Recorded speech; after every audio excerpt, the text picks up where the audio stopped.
Clasificación A. Apto para todo público.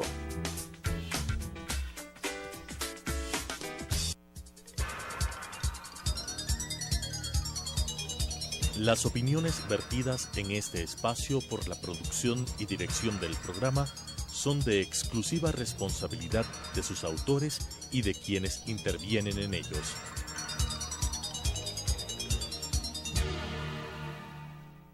Sucesos presenta Punto de Vista, pensamiento libre y crítico. Día a día buscaremos diferentes visiones para la comprensión de la realidad del tercer milenio. Punto de Vista, un espacio que une noticia, análisis y opinión. Bienvenidos.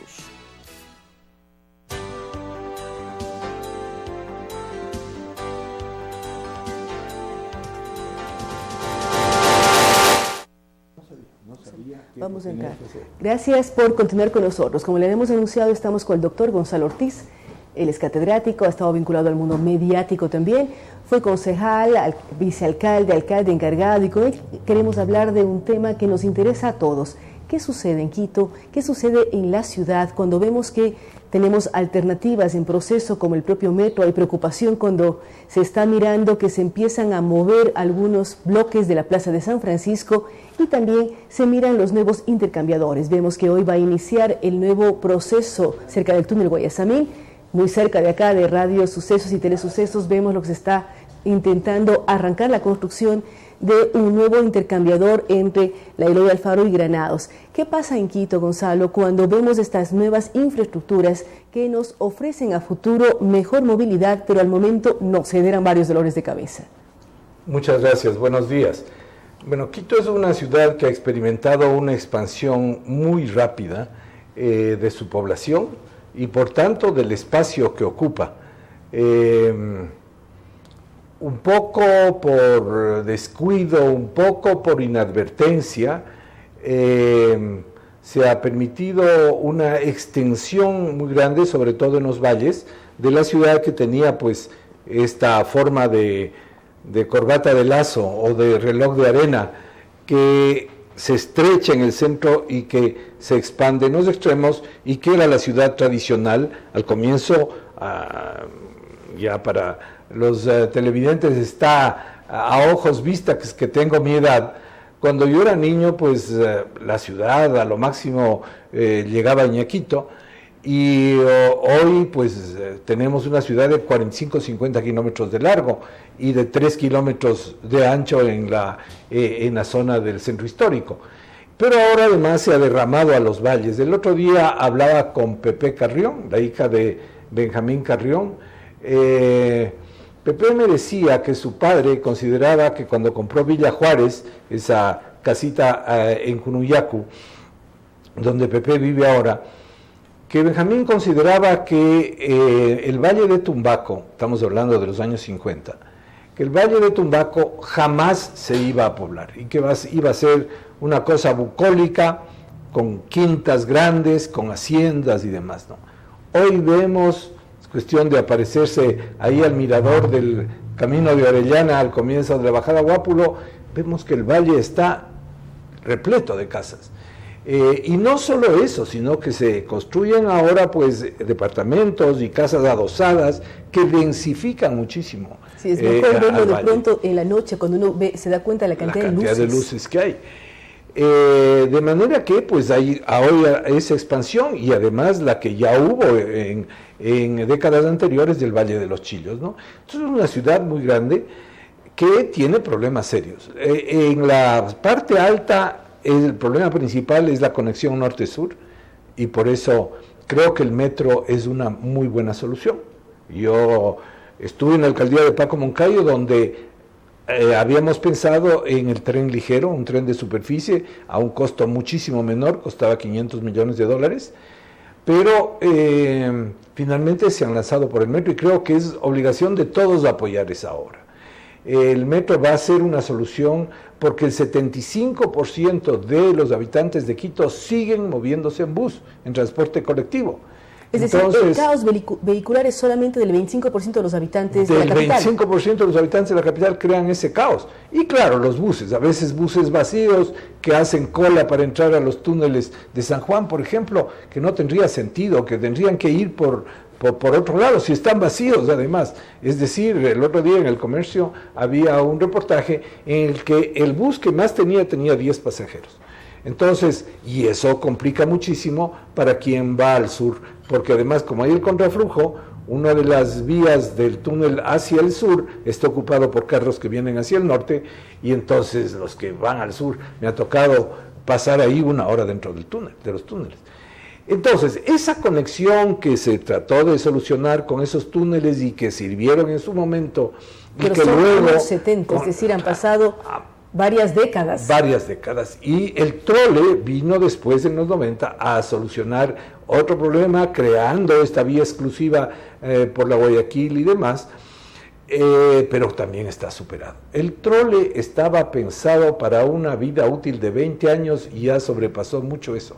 Estaba pensado para un cupo máximo de 120,000 pasajeros y ahora lleva 200,000 o más pasajeros. Entonces, realmente se requiere una solución de transporte masiva y felizmente, a Dios gracias, se ha logrado el financiamiento y han empezado las obras. Ojalá estas avancen a buen ritmo.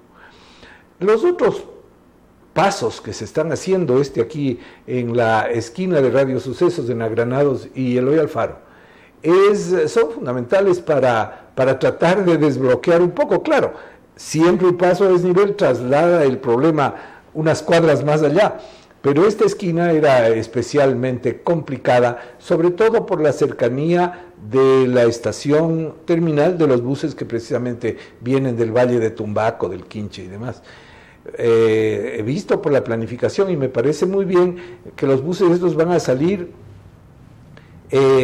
por la parte inferior del paso a desnivel, es decir, por la parte deprimida, justamente para no ocupar la superficie y dejar que los vehículos particulares se muevan allí, mientras que los buses salen por la parte deprimida. Sí, esto me parece una buena solución. Soluciones importantes. Hay molestias cuando esté en construcción, pero esperamos que entre diciembre y enero ya esté todo el paso arreglado y el tráfico fluya con mayor facilidad. Si LEMOP trabaja como la empresa privada, cosa difícil, pero vimos en el Parque del Ciclista lo bien que trabajó, porque ahí fue una contratación privada de la universidad que está allí y de ese nuevo centro de negocios de oficinas.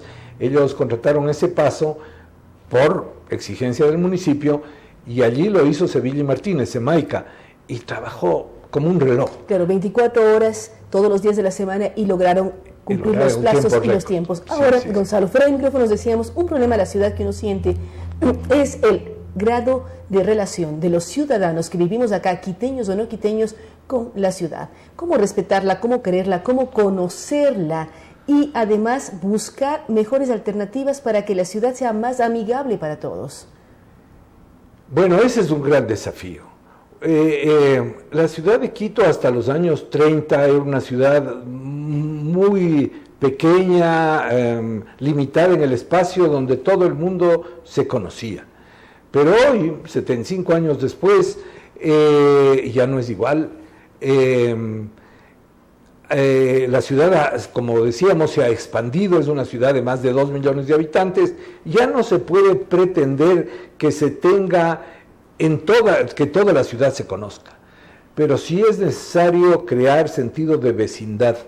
Creo que las asociaciones barriales, los comités barriales pueden jugar un papel importante. Un ejemplo es el Comité del Barrio Quito Tenis, que ya fue fundado hace 8 o 10 años por un grupo de personas entusiastas y que ha continuado trabajando en cosas pequeñas pero en beneficio de toda la comunidad. El establecimiento de una feria orgánica. Hay gente que muy nariz alzada dice que horrible tener un mercado aquí. Bueno, en todas las ciudades del mundo. Yo he vivido en Europa y en varios países de América, en Costa Rica, en Uruguay. Hay mercados en las calles que luego se retiran. En Tristán Narvaja, la esquina de mi casa, había un mercado que a un día a la semana, y obviamente quedaba absolutamente limpio. Pero además está muy cerca de la venta de antigüedades, entonces era toda la mezcla de cosas en Montevideo. Y entonces, claro, ahora me trae a la memoria, Tristán Merbaje es la calle de las antigüedades, no, mi casa no era, quedaba en Avenida Brasil. Y quedaba limpio, y lo mismo sucedía en La Haya, donde viví, y en todas las ciudades europeas, así que no hay que hacerse el difícil porque haya una feria orgánica que nos sirve a todo el barrio, que nos da productos de calidad de los huertos que el propio municipio patrocina, y ahora han salido gente del barrio que tiene diferentes habilidades culinarias o artesanales a la feria. Esta es una cosa linda de los sábados de mañana en que la gente del barrio se encuentra. Y además de eso hay otras actividades. Por ejemplo, cada año ahora se hace una carrera por el barrio. Cada año se hace un bazar especial por Navidad, un bazar especial por el Día de la Madre, cosas así. Pero además el barrio ha trabajado sobre todo en el tema de seguridad. Hizo instalar cámaras de ojos de halcón, cámaras de video por todas las calles. Hay un puesto de policía, hay vehículos que recorren, al comienzo era solo una moto, ahora hay una patrulla, parte de la gasolina lo paga el barrio, en fin, hay cosas que se puede hacer. Hay cosas que se hacen y usted habla de cómo unirse un barrio, un vecindario, que es muy positivo para la convivencia diaria, para apoyarse entre vecinos. Lo que pasa de la relación con los vecinos con la ciudad, porque uno recuerda, yo en esa época vivía todavía en Cuenca, pero por ejemplo campañas como de Evaristo, hacía que la gente se siente orgullosa de vivir en Quito. ¿Cómo apuntar allá? Porque hasta el momento vemos que no existe esa pertenencia hacia la ciudad. Criticamos la ciudad, pero tampoco hacemos nada para que mejore, en genérico, no solamente barrial. Creo que por ejemplo, hablábamos del tema taxistas. No sé cuántos taxistas hay en Quito, cuántos conocen la ciudad. Normalmente a uno dicen, le llevo si me guía. Entonces, si uno es turista, sí, es así, ¿no? Está en gravísimos problemas. Bueno, a veces pasa. En Nueva York una vez tomé un taxi de un pakistaní que estaba 2 semanas de taxista. Y yo conocía menos que él, así que, pero pasa, pero sí, los taxistas tendrían que tener constantemente por parte del municipio de Quito cursos de actualización, debería ser obligatorio. Es el colmo. El otro día, precisamente una persona que tenía que llegar al Quito Tenis, hubo un taxista que no le pudo llevar del Estadio Olímpico al Quito Tenis. Y porque la señora seguramente tampoco no sabía, estaba a sí mismo pocos días, o pretextaba estar pocos días de taxista, y se demoró horas en llegar y preguntando, y bueno. Es verdad, los taxistas, y en general hay un desconocimiento de la ciudad. Yo creo que fue clave el 2003 dentro de la historia de Quito y de esta historia de la percepción de Quito, por el hecho de que en el 2003 se logró esa cosa maravillosa que fue la reubicación del comercio informal del centro histórico y la reparación integral del centro histórico a velocidades inusitadas. La gente descubrió de nuevo el centro histórico, ya no iban muchos a comprar, pero nunca habían alzado a ver, porque no se podía, entre los toldos de los vendedores, la posibilidad de que le roben y demás. Esta reubicación del comercio informal en los centros comerciales populares del ahorro fue clave para la ciudad. ¿Porque qué? Porque ¿qué pasaba? Quito, que había crecido tanto, eran muchos Quitos dispersos, muchos Quitos. Y de pronto encontró su alma, encontró su corazón, que es el centro histórico. El centro histórico tiene que ser protegido, tiene que ser estudiado, tiene que ser visitado por las escuelas, por los colegios, y tiene que ser conocido mucho más y difundido. Ese es nuestro sello de identidad, y cuando se hacen encuestas, es obvio, la gente reconoce como la imagen principal de la ciudad, la Plaza Grande, e incluso el panecillo con la estatua, que a mí personalmente no me acaba de convencer estéticamente, la estatua de la Virgen. Pero eso es una de las cosas de la identidad de Quito. Entonces, el panecillo, la Plaza Grande, como dice la canción, deben ser difundidas mucho más a través de campañas de... Pero usted hace referencia, el 2003, cuando salió el comercio informal y cuando se regeneró, por decir así, el centro histórico, era una maravilla caminar por allí. Ahora ya no es tan limpio y no es tan cuidado.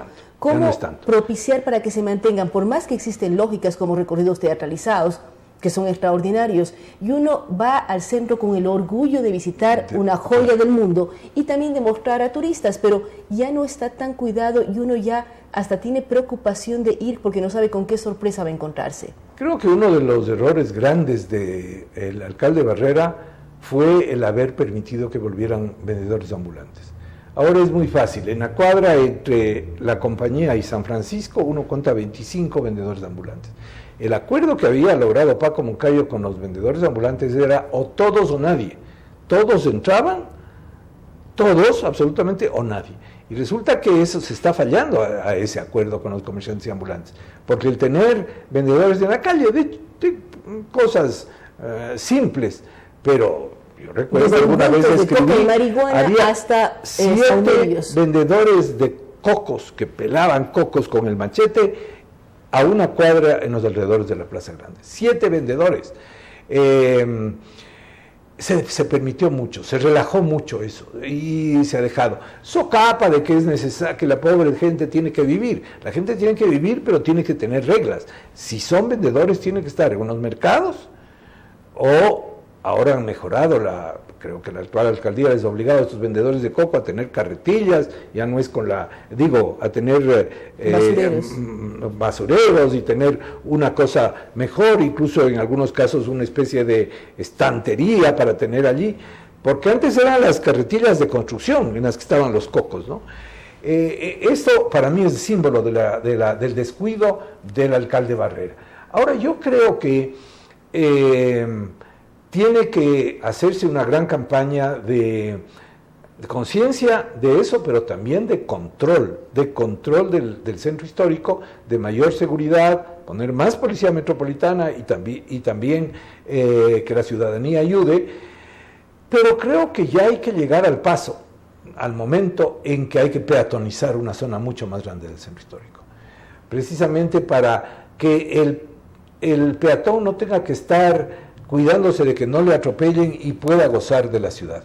Una peatonización, acuérdense el gran problema y la gran discusión que hubo de la peatonización del Espejo, pero hay que peatonizar la Chile. Por la Chile suben 120,000 personas a pie todos los días. Entonces solo hay que dejar el ingreso para el Palacio de Gobierno y nada más en la Chile.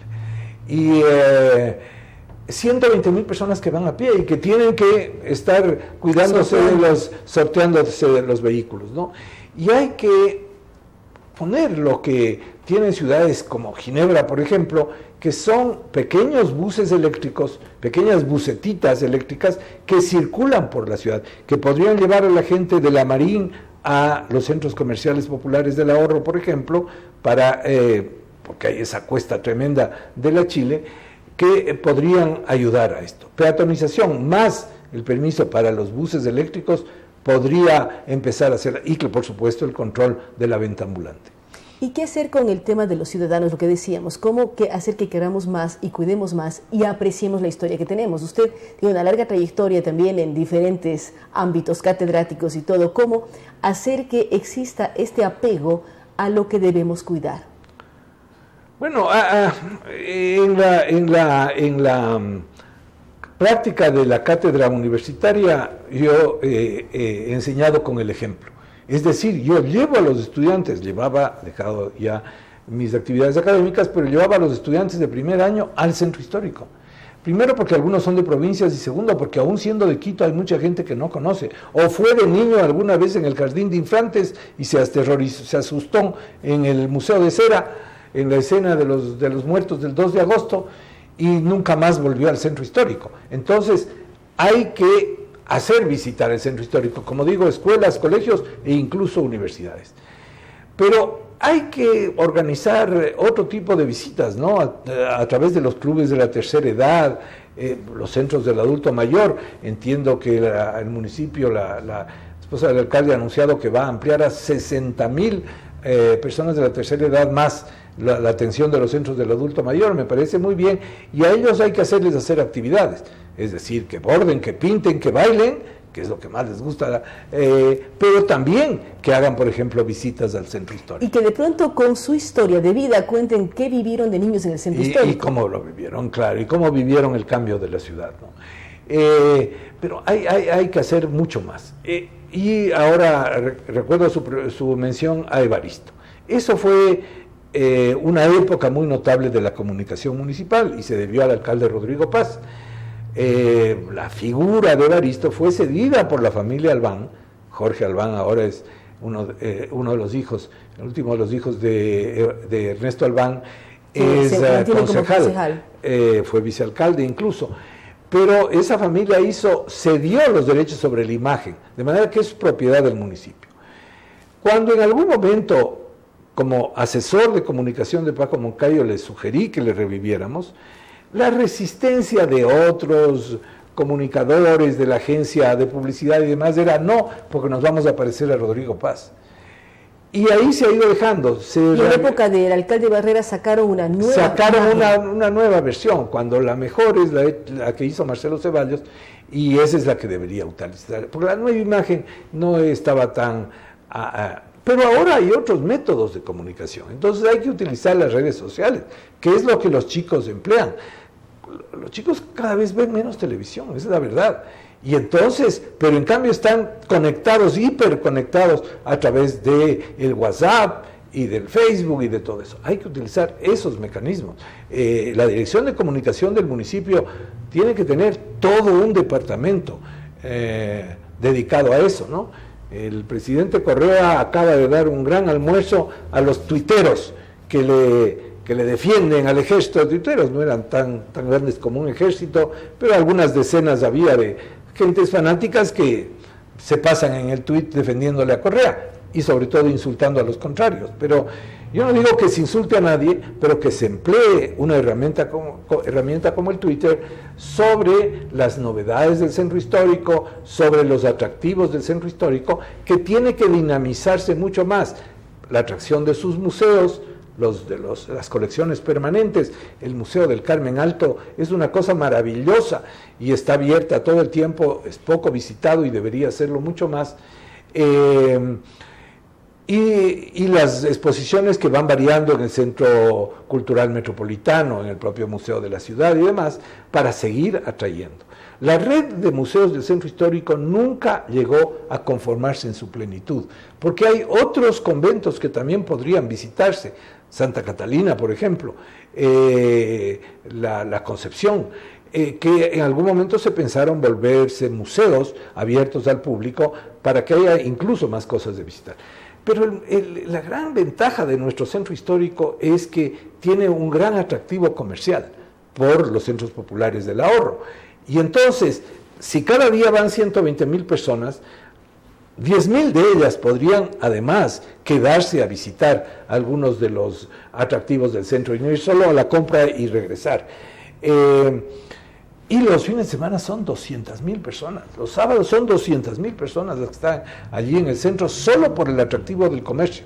Habría que lograr llevarles a los otros atractivos y obviamente todo esto, como repito e insisto, con el control que lamentablemente se relajó en el tiempo de Barrera y que ha hecho que el centro histórico otra vez esté lleno de vendedores ambulantes y de gentes amigas de lo ajeno a las que hay que controlar. Gonzalo, queremos dar un giro. Usted se refería al tema de los tuiteros, el almuerzo con el señor presidente de la República. ¿Cómo manejar temas de comunicación en el siglo XXI? Porque su fuerte ha sido también la comunicación. ¿Cómo trabajarlos? ¿Cómo saber qué poner, qué no poner en las famosas redes sociales? ¿Qué debe hacer una figura pública para tolerar críticas y aceptar que a veces puede equivocarse? Bueno, yo creo que es parte de... Qué interesante esta última parte. Creo que eso es parte de la ética del siglo XXI, la tolerancia de parte de los mandatarios, la tolerancia de parte de las figuras públicas. Ponerse pico a pico en Twitter o en Facebook es una pelea perdida. La primera condición de entrar a las redes sociales es tener una piel de elefante, como tiene que tener todo político, pero mucho más quien esté en las redes sociales. Y más bien utilizar el humor, pero obviamente nuestras redes sociales están llenas de basura y llenas de insultos. Cualquier posición que se ponga en las redes sociales, después de 10 twitters, le aseguro que hay al menos uno en contra y además aprovechándose un poco del anonimato, con la cobardía del anonimato de nuestro presidente, tratar de decir cualquier cosa. Entonces, yo creo que en las redes sociales van a jugar un papel como nunca en las próximas elecciones presidenciales. No creo que vaya a ser decisivo absolutamente las redes sociales, pero van a ser muy importantes para el voto de los chicos desde los 16 años que pueden votar ahora, para ese voto hasta los 25, 30 años. Toda esa generación ve poco, no lee el periódico, o más bien lo lee, pero lo lee en su celular, muchos de ellos, los que leen los periódicos, algunos solo les interesa una parte del periódico, los deportes, por ejemplo, pero en la campaña se van a ir politizando, se van a ir enterando, interesando en estas cosas, les van a llegar twitters respecto de un candidato, respecto de una posición política, se va a politizar un poco más los jóvenes, y entonces va a ser clave el manejo de las redes sociales. Pero las de las generaciones superiores todavía ven televisión y leen periódicos en papel o tal vez en la computadora. Hay gente que tiene para abrir la computadora pues el diario El Comercio, el diario El Universo, o ahora los nuevos medios que son nativos digitales, es decir, que no representan a un periódico de papel, sino que son por sí mismos un diario de internet. Entonces, allí va a haber que tener un mensaje diferenciado por la edad y ir a los puntos centrales que van a estar en discusión. El principal de todos, la crisis económica, la herencia pesada del correísmo. Crisis económica y una serie de elementos. Ahora, ¿cómo prepararnos para eso? Quienes ya no somos de 20 o 30 años, ¿cómo adaptarnos y cómo deberían adaptarse los posibles candidatos a trabajar en ello? Porque una cuestión es contratar una empresa que maneje tweets, pero a veces la respuesta es directa de candidatos. Uno puede mirar lo que ocurrió con el fenómeno Obama hace ya un poco más de 8 años, y él directamente, incluso uno de los problemas del presidente Obama decía, no quiero dejar mi BlackBerry en esa época para mantener la conexión con mis electores. Entonces, ¿cómo prepararse para escribir y tener ideas de apenas 140 caracteres para que se difundan? No es tan simple. No es tan simple, es apenas una frase, 140 caracteres, ahora se dice que se va a ampliar en el caso de Twitter, pero perdería en cambio esa agilidad. Yo creo que tienen que tener un departamento, por supuesto, de redes sociales, de medios sociales, pero además tiene que estar muy vinculado personalmente a los criterios personales y a la cercanía del propio titular de la cuenta. Si no, suena hueco, suena vacío, suena propaganda, eslogan, y ahí se pierde, porque lo inmediato, lo personal, es lo que tiene valor en las redes sociales. De manera que yo digo, va a tener que ser una parte importante del esfuerzo de los candidatos el poder llegar así a la juventud. Si no, van a perder una gran parte, la mayor parte del electorado, porque son precisamente los que están en este bracket, como dicen los gringos, en esta parte del cuadro sinóptico de las edades, la mayor parte de la población. Y electores que deben ir involucrándose más en temas políticos, como usted decía. Gracias, amigos de Radio Sucesos y Telesucesos. Hemos estado con Gonzalo Ortiz hablando de temas de ciudad. Él ve con muy buenos ojos la decisión de construir el metro como una alternativa de transporte entre el norte y sur de esta ciudad, que él describía como una corbata de lazo, un poco ancha en los extremos y terriblemente estrangulada en el centro como un reloj de arena, y también las nuevas posibilidades que el municipio está trabajando con estos pasos a desnivel, pasos deprimidos, una serie de elementos que van a causarnos problemas, sí, pero que en el futuro nos van a generar mayor facilidad en la movilidad. Por otro lado, hemos hablado de Quito, de ese sentimiento de apego a la ciudad. Él recomienda que los jóvenes, los niños, las personas de la tercera edad visiten más el centro histórico, aprendamos más de su historia, se regule más a los vendedores callejeros y ambulantes, que a veces no son los mejores aliados para la imagen del centro histórico, y por lo tanto mejorar esta imagen y mejorar ese grado de querer a Quito, de aprender de Quito, de defenderla como una de las joyas no solo del país, sino de toda la humanidad. Y por último hemos hablado de redes sociales, la importancia de estas nuevas herramientas, no tan nuevas para algunos, pero para quienes ya no tenemos esa juventud, absolutamente innovadoras, que van a ser un eje fundamental en la nueva campaña política y que pueden ser un eje para Quito para promocionar sus atractivos y este cariño que hablábamos hacia la ciudad. Nuevamente gracias a Gonzalo Ortiz. Vamos a una pausa y estaremos dialogando con el asambleísta de Alianza País, Beto Benchica. Hacemos una pausa y continuamos con Punto de Vista.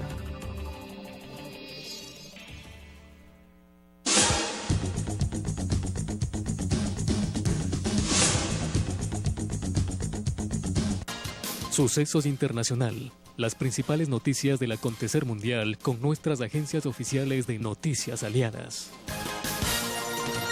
DW, Deutsche Welle, de Alemania.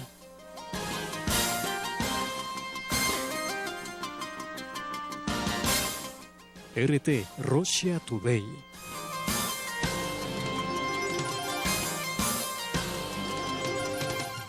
Xinhua, Agencia de Noticias China. Sucesos Internacional, de lunes a viernes de 19 a 20 horas. Por Telesucesos, Canal 29.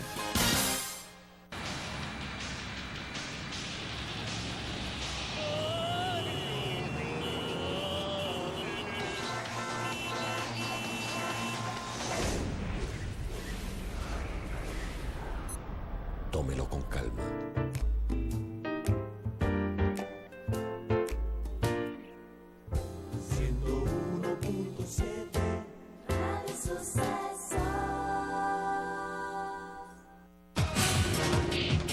Telesucesos es el primer noticiero de texto en la televisión ecuatoriana.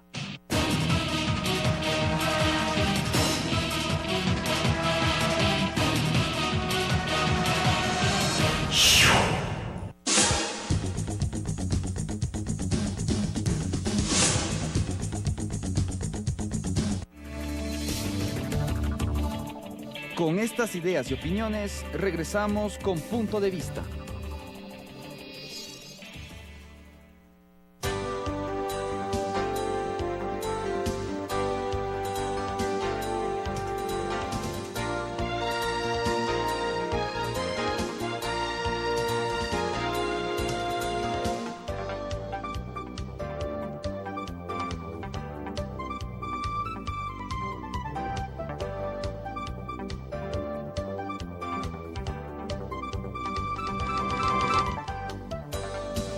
Gracias por continuar con nosotros. Como le habíamos anunciado, estamos con el asambleísta Beto Benchica.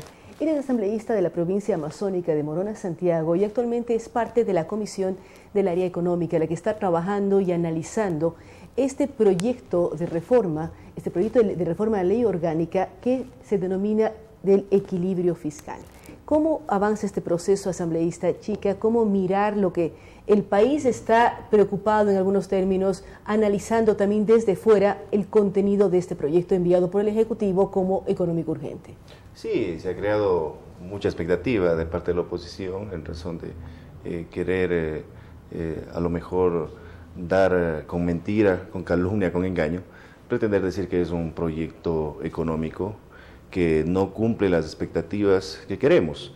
Un proyecto económico que de una u otra manera quiere servir a la mayoría del pueblo ecuatoriano, lógicamente con la imposición a sectores que tienen que, el que más tiene en este país tiene que pagar más al Estado ecuatoriano y el que menos tiene que ser subvencionado, inclusive más educación, más salud, más infraestructura, y bajo esa perspectiva o esa premisa fundamental estamos haciendo unas reformas prácticamente a todo el sistema tributario o impositivo en el país, pero con medidas ingeniosas, medidas diferentes. Por ejemplo, el disminuir el 2% del impuesto al valor agregado para las personas que utilicen moneda electrónica dentro de la gran masa monetaria. Lo que queremos es que este medio electrónico tenga la posibilidad de fortalecer todo lo que significa, reitero, la masa monetaria. También exento del pago del 1% al impuesto al valor agregado a quienes utilicen todo lo que significa tarjetas de crédito. Pero las tarjetas no tienen un recargo adicional, o a veces el dinero electrónico o las tarjetas de débito, en fin, cuando uno hace un consumo no recargan al local un X porcentaje y esto se incrementa en la factura, en el 1% es poco frente al incremento que se puede tener en el precio final de un producto. Sí, yo creo que eso hay que ver, y eso realmente ha surgido dentro del debate del bloque de Alianza País de la Asamblea Nacional. En razón de lo que usted manifiesta, yo creo que es importante que allí la Junta Monetaria, de acuerdo al Código Monetario, pues sea la que imponga las tarifas de la utilización de una tarjeta de crédito.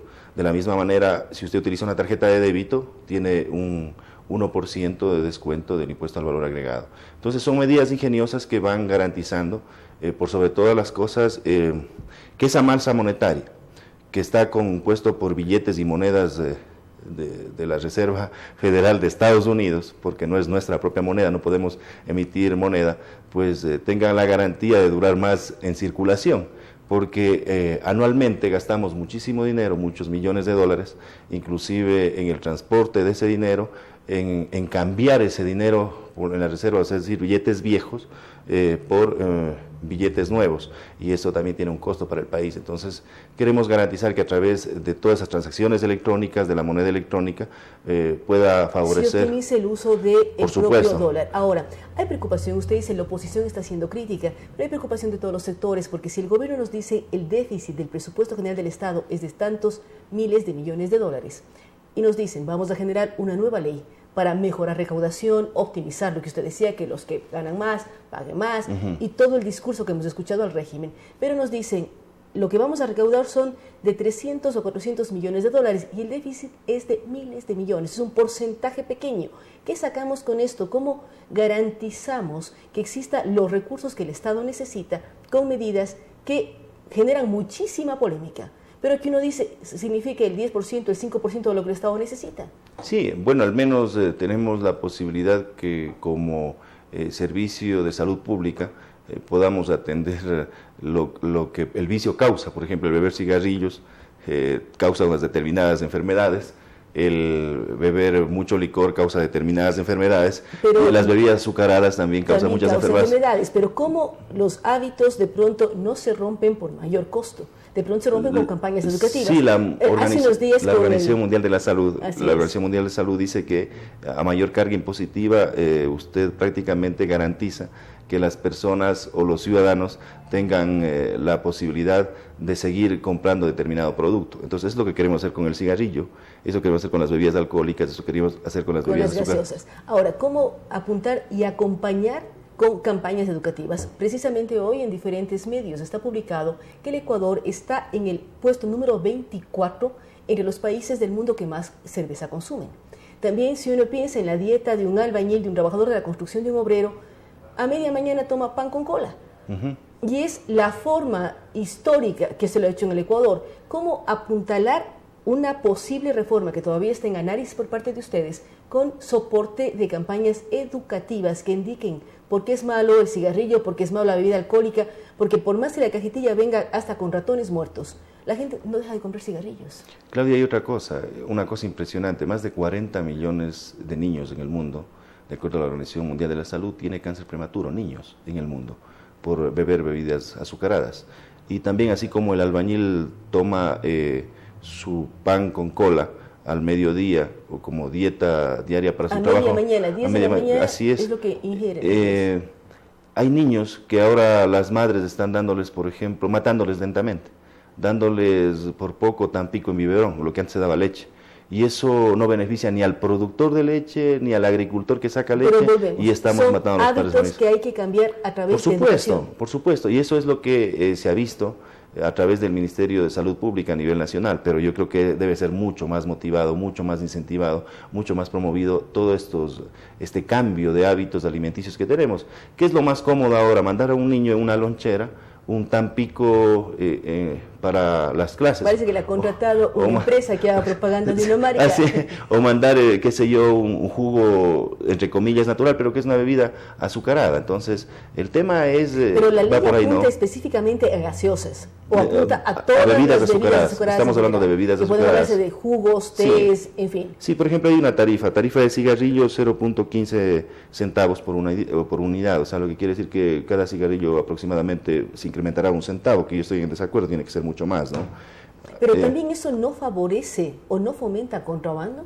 Sí, eso es lo que siempre se ha esgrimido por parte de Porque uno si mira de la empresa, las salvaguardias, ¿no? Y todo lo que hemos vivido, no es que el país ha dejado de tomar. De pronto se están ingresando, ya hay problemas. Hace unos días nos visitó un experto en el tráfico de cigarrillos y licores sin autorización. No es que hemos dejado de tomar más, de pronto estamos pagando menos impuestos porque llega de manera ilegal o tomamos licor adulterado también. Sí, o sea, el éxito de una medida recaudatoria es que exista control en la frontera. Caso contrario, o sea, lo que se va a privilegiar es el contrabando y eso es lo que no queremos por ninguna de las cosas, en razón de que sabemos que este dinero se tiene que invertir en el mismo sistema de salud pública. En el tema, por ejemplo, de bebidas alcohólicas distintas a la cerveza, existe un incremento de $7.24 de litro de alcohol puro, ¿no?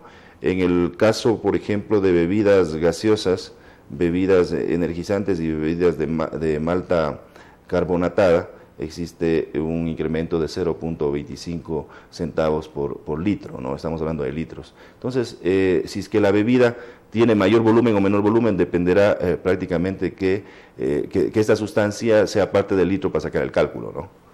Es decir, son una serie de análisis que se realizarán luego de que la reforma sea aprobada. ¿Qué ocurre con el tema de los jubilados? El presidente dijo que había un error y que era algo inconstitucional el pedir que los jubilados paguen impuestos sobre sus pensiones. Totalmente de acuerdo, y además consideramos que era hasta inconstitucional, ¿no? Yo no sé por qué se le fue eso al presidente de la República, siempre es muy minucioso en lo que hace como colegislador. Nosotros también habíamos valorado eso extraoficialmente fuera del debate del bloque, nosotros le ponemos mucha atención a nuestros debates internos de la bancada de país. Eso permite que vayamos garantizando leyes de la gente y para la gente.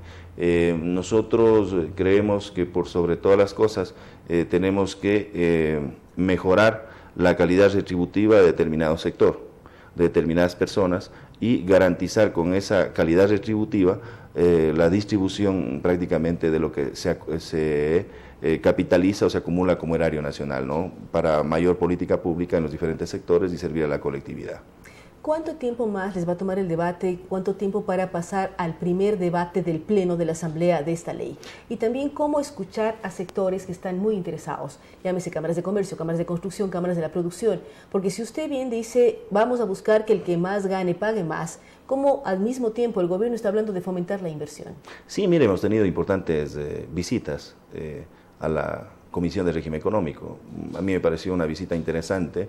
Por ejemplo, los pequeños productores de cerveza, o sea, cerveza artesanal, en donde ellos expusieron de una manera muy práctica sus puntos de vista y realmente son personas que tienen que ser impulsadas o darles un impulso para que sigan adelante, porque aquí existe un oligopolio, o sea, aquí existen dos multinacionales con sus marcas que tienen copado el 99.4% del mercado nacional. Están haciendo la cerveza artesanal. Uno puede decir que en varios restaurantes, en varios lugares, ya se la puede encontrar y son emprendimientos fundamentalmente de jóvenes. Pero por supuesto, y eso a uno le agrada, ¿no? Ver gente muy joven teniendo sus propios emprendimientos y queriendo también hacer patria, ¿no? Y queriendo hacer comercio y queriendo que ese comercio sea justo y se garantice ese comercio justo. Pero ¿cómo puede usted garantizar cuando usted del contacto con todos los sectores vislumbra que ellos están luchando contra un oligopolio? Entonces allí debe venir la mano amiga del Estado para decirles, bueno, aquí hay un grupo de personas que son ecuatorianos, que han invertido, que tienen su microemprendimiento y hay que apoyarlos, ¿no? ¿Y van a diferenciar eso dentro del proyecto? Por supuesto, o sea, faltaba más, o sea, tenemos que diferenciar, o sea, esos pequeños productores, ¿no? Y eso es también lo que pasa en las bebidas azucaradas. En las bebidas azucaradas existen 3 o 4 capitales monopólicos especulativos de carácter internacional que tienen todo el oligopolio, que inclusive inclusive han financiado a clubes de pediatría a nivel internacional, a investigaciones pediátricas y todo eso, para a lo mejor decir, esta bebida azucarada es buena, esta otra bebida azucarada es positiva, denle nomás en biberón a los niños, ¿no? Entonces hay que tener mucho cuidado también en eso. Como biberón a los niños, ninguna persona lo va a aceptar, pero uno debe pensar en su dieta diaria, en buscar equilibrios. Ningún exceso es bueno, porque si usted también, por más extraordinario que sea el chocolate ecuatoriano, lo queremos vender en todo el mundo, pero usted se come 1 kilo de chocolate, ¿cuánto come al día siguiente? O sea, uno tiene que pensar y analizar cómo trabajar en educación para buscar equilibrios. ¿Cuánto tiempo más? Sabemos que hay un mes para esto. Bueno, el día viernes más van a recibir ustedes en este proceso. Estamos recibiendo a todos los sectores. Hemos recibido sectores que tienen que ver, autoridades públicas que tienen que ver básicamente con la economía del país. Desde el Ministerio de Economía y Finanzas, Ministerio de Coordinación de la Política Económica. ¿Y los famosos que se sienten también afectados? También hemos recibido a los cerveceros artesanales, a los jubilados, hemos recibido a una serie de sectores que tienen que ver determinadamente con esta ley. Ayer pedía un señor Pita de la Cámara de Construcción que se lo recibiera, también hemos trasladado eso al presidente de la comisión, lo vamos a recibir. Aquí no tenemos el más mínimo... la más mínima discreción para saber distinguir a quién tenemos que recibir o no. Todo es puertas abiertas, democratizada la participación de absolutamente todos los sectores. Eso nos ayuda a construir leyes que realmente posibiliten y garanticen una visión totalmente colectiva de lo que vayamos a hacer, ¿no? Sabiendo a quién se puede de cierta manera afectar, pero que siempre preserve el interés colectivo, el interés social, el interés de la gente, y eso es lo que nos incentiva a promover esta clase de leyes, ¿no? Estamos recibiendo todos los sectores. Aspiramos que el día viernes tengamos ya el informe para el primer debate. Yo creo que ha sido muy nutritiva la concurrencia de estos diversos sectores. Son 7 artículos que estamos o tenemos que debatir. Comenzará el debate el día de hoy a partir de las 9 de la mañana dentro de la comisión. Hoy agotaremos a lo mejor el debate, el día de mañana comenzaremos con la redacción y a recibir a uno que otro sector que también nos pidan, y estamos dispuestos, por supuesto, a garantizar esa presencia de todos los sectores. Muchísimas gracias. Gracias al asambleísta Beethoven Chica, como él lo recordó, es parte de la Comisión de Régimen Económico. Están analizando esta ley. Él habla de la apertura para escuchar a todos los sectores que se sienten afectados, involucrados, desde el mundo de la alimentación. Uno puede pensar en bebidas, puede pensar en todo aquello que sentirá o siente una posible afectación con esta nueva reforma. Vamos a ver qué pasa en los próximos días y analizar con diferentes actores cuál es su visión frente a este proyecto presentado por el señor presidente de la República. Vamos a una pausa y estaremos dialogando con Fausto Camacho sobre el Observatorio Ciudadano Electoral. Hacemos una pausa y continuamos con Punto de Vista.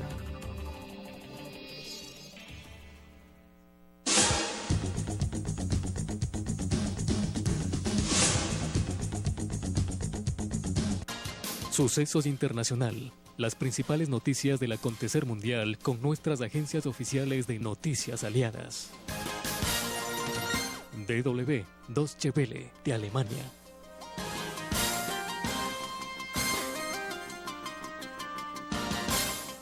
RT, Russia Today.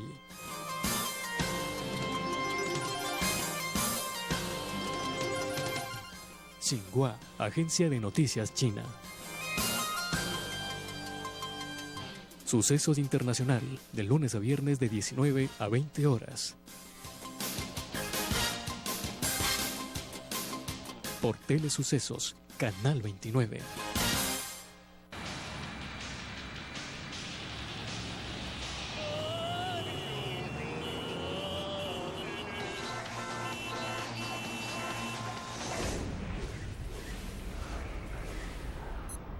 Tómelo con calma.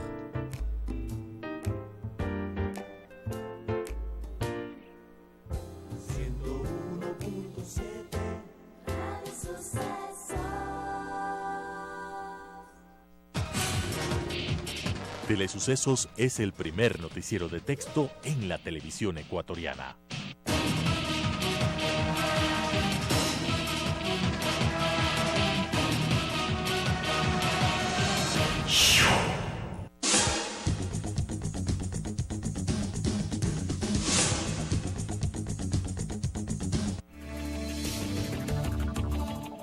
Con estas ideas y opiniones, regresamos con Punto de Vista.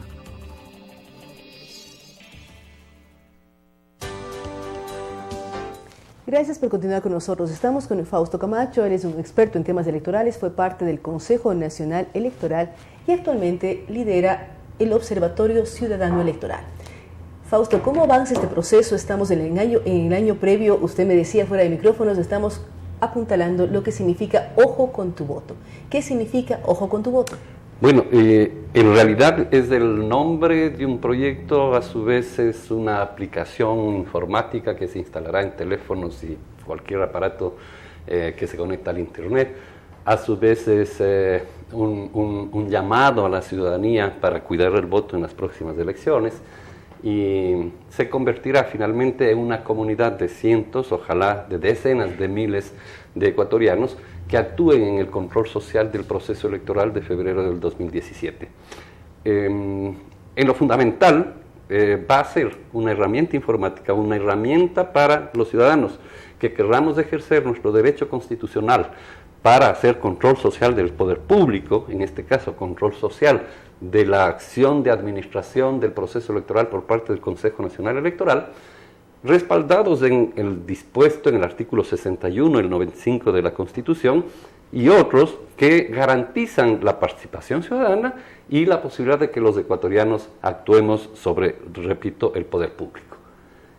¿Por qué digo que es una herramienta? Porque será una aplicación informática que está siendo ya desarrollada para ser instalados en los teléfonos celulares, donde usted o yo, o cualquier ciudadano o ciudadana ecuatoriana, efectivamente podrá instalarlo gratuitamente en su teléfono o en su computadora y ser testigo de cualquier tema que pudiera contravenir las normas de la Constitución y la ley, testimoniarlo, levantar testimonio, fotografiarlo, filmarlo, grabarlo y subirlo a la plataforma. Es decir, Ojo con tu voto busca cuidar la voluntad popular, que sea respetada y que no sea modificada en un momento dado dentro de los conteos, de las elecciones, dentro del proceso como tal. Sí, pero Ojo con tu voto no es un proyecto que se propone actuar solo el día de las elecciones. Ese es el proceso final. Pero es el resultado final y uno sabe quién gana o quién no gana, y es importante que la opinión y la voluntad sea respetada. Pero la opinión y la voluntad podrían haber sido afectadas en el proceso de preparación. Con uso indebido de propaganda electoral. Con uso indebido de recursos públicos, con regalos, dádivas que puede hacerlo cualquier candidato que está prohibido. Hemos visto en Perú que 2 candidatos fueron eliminados por regalar cosas. Sí, porque la norma del Perú en buena hora tiene un complemento en la ley y que dice qué es lo que pasa cuando ese hecho sucede. Cuando un candidato regala cosas. En nuestro caso no, solo hay la prohibición constitucional. Pero entonces, no hay sanción. No hay una sanción expresa, como ahí dice, perder la condición de candidatura, lo cual hubiese sido bueno, efectivamente, y verá usted cómo en adelante en el Perú se restringirán mucho respecto de hacer las cosas que estando prohibidas en la ley, como en nuestro caso, hay 2 cosas, falta de norma específica y concreta y falta de voluntad del organismo electoral. Estamos viviendo todos los días una acción proselitista de campaña electoral del partido de gobierno y sin embargo la autoridad administradora del proceso no dice nada. Pero, ¿cuál es la posibilidad de qué hacer con Ojo con tu voto? ¿Vigilar el día de las elecciones? Sí, pero vigilar antes también. Ya usted decía este elemento, pero hay otros. La conformación de las juntas receptoras del voto, el tema del padrón electoral, el tema de la conformación de las juntas provinciales electorales, las que antes se llamaban tribunales provinciales electorales, que tienen que hacerse. Y ahora van a existir juntas intermedias, ¿no van a existir? ¿Cómo va a ser el nuevo proceso? Entiendo que no va a haber juntas intermedias, pero ese es un tema desde mi particular punto de vista intrascendente. El tema es, ¿quiénes son los miembros de las juntas provinciales? Ahora, en el Ojo con tu voto debería arrancar desde ahora. ¿Cómo saber si algún ciudadano, porque ahora hay problemas con la información que del Consejo Electoral? Antes uno podía poner su número de cédula, además saber dónde votaba, sabía si de manera real estaba afiliado o no a un partido o de manera accidental, por error, aparecía. Ahora esa información no existe. Así es, porque es parte de la acción no transparente del Consejo Nacional Electoral. ¿Por qué? Porque lo que tienen es una base de datos de afiliados y no afiliados o adherentes, no adherentes, que no sirve para absolutamente nada, donde hay una corresponsabilidad entre los actores políticos y el Consejo Nacional Electoral. Oiga, cuando en el 2012 se presentaron las firmas Claudia, se presentaron 11,5 millones de firmas. Es decir, todos firmamos. No, más que todos, porque en ese entonces el padrón era de 10,5. 1 millón de firmas más de las que en ese entonces. Y todavía no está aclarado el tema. O sea, para supuestamente nada. anularon. ¿Usted conoce de alguien que ha sido sancionado por haberse usurpado la identidad de alguien? Y lo que es más grave, quienes aparecieran como afiliados de, no pueden saber si están o no están. Así es, y podrían entonces no poder ejercer inclusive sus propios derechos políticos, porque a los afiliados les está prohibido, por ejemplo, ¿no es cierto?, ser miembro de la Junta Provincial Electoral. Y entonces podría ser que no. Pero como nadie sabe, entonces queda a la absoluta discrecionalidad del Consejo Nacional Electoral, lo cual no es bueno. ¿Cómo puedo denunciar en Ojo con tu Voto, ya para terminar, porque el tiempo es realmente complicado? En realidad, en pocas semanas estará nuestra web al aire para el reclutamiento de los voluntarios, para el recogimiento de recursos, porque esto se financia con el aporte de todos los ecuatorianos, de tal suerte que ahí habrán procedimientos específicos de incorporación y de acción de denuncia, y una vez que la plataforma esté al aire, pues la plataforma interactúa con quien se inscribe en ella y podrá recibir las instrucciones que sean pertinentes. Sobre el proyecto en general y de manera particular, una vez que tengamos ya disponible la aplicación, será importante tal vez conversarlo en otra ocasión. Conversar, ver cómo podemos bajarlo en nuestro celular o en nuestro Facebook o en nuestra computadora, para que todos, es realmente responsabilidad de todos los ecuatorianos, es un derecho el poder ser parte de la democracia, el poder ejercer nuestra voluntad a través del voto en las urnas, pero los procesos son largos, estamos ya involucrados en un año electoral y por lo tanto llamar la atención y ser todos veedores para garantizar la transparencia de los procesos. Nuevamente gracias a Fausto Camacho, hoy hemos tenido varios invitados, el tiempo es corto, desde con Fausto Ortiz en el tema económico, luego con Ana Barrera hablando de esta feria sobre vocación, después con el ex vicealcalde y alcalde encargado de Quito, Gonzalo Ortiz, posteriormente con el asambleísta Beethoven Chica y ahora con Fausto Camacho, quien nos dice, ojo con tu voto, cuidémoslo desde antes de ejercer nuestro derecho para garantizar que nuestra voluntad sea respetada en las urnas. Nuevamente gracias a todos nuestros invitados, gracias a nuestros auspiciantes como la Empresa Pública Metropolitana de Agua Potable, EPMAPS, y también a la Cooperativa de la Policía Nacional. Con ustedes hasta el día de mañana.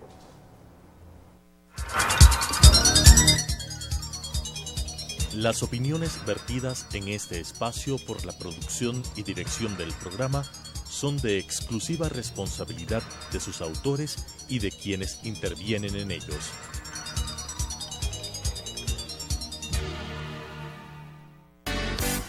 Sucesos presentó Punto de Vista, pensamiento libre y crítico. Día a día buscaremos diferentes visiones para la comprensión de la realidad del tercer milenio. Punto de Vista, un espacio que une noticia, análisis y opinión. Hasta la próxima.